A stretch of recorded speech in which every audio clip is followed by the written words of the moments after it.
here's how to spot hidden cameras in an Airbnb or hotel. Now the first thing you're going to want to look for is devices that are conveniently placed where a creeper would want to look. Take this fire alarm for instance, it's placed right above the bed. Now one way to see if a device is a camera is to shine a bright light at it.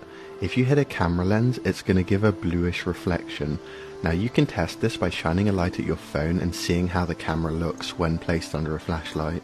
Now this clock is mirrored, but if we shine a bright light at it, we can see through the glass and see there's a camera there. Now this technique can also work on two-way mirrors. So the camera is USB powered and the wall charger it's plugged into is actually also a camera.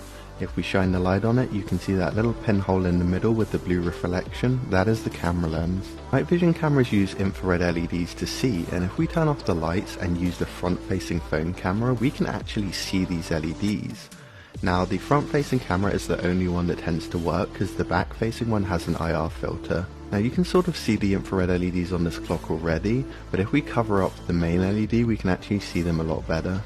Now I wouldn't rely on this method because people usually don't shower in the dark, so if they're placing cameras in the bathroom then they're probably not going to bother with night vision. So these camera lenses are very small, as you can see here. So they can be hidden in anything, even a hole in the wall. So you're going to want to check any suspicious devices or holes that are facing the shower, dressing area or the bed. Where you probably shouldn't leave access cards lying around.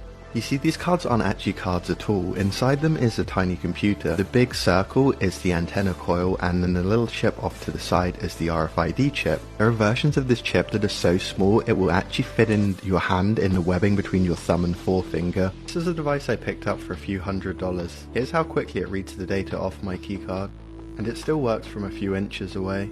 The best part is it'll even work through a coat pocket. Once I've got the data off the card, I can create an identical key.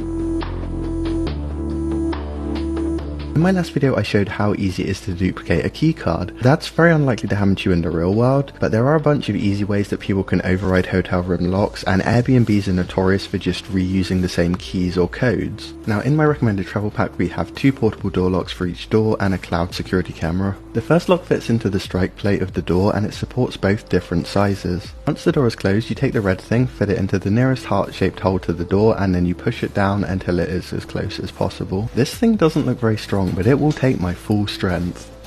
The second lock goes in the gap under the door, and because it screws down at an angle into the floor, it's actually taking the force and driving it into the floor. This will actually add extra protection to the first lock. So in case of emergency, both locks will come out really quickly. The bottom one you just pull it upwards and it'll pop straight out.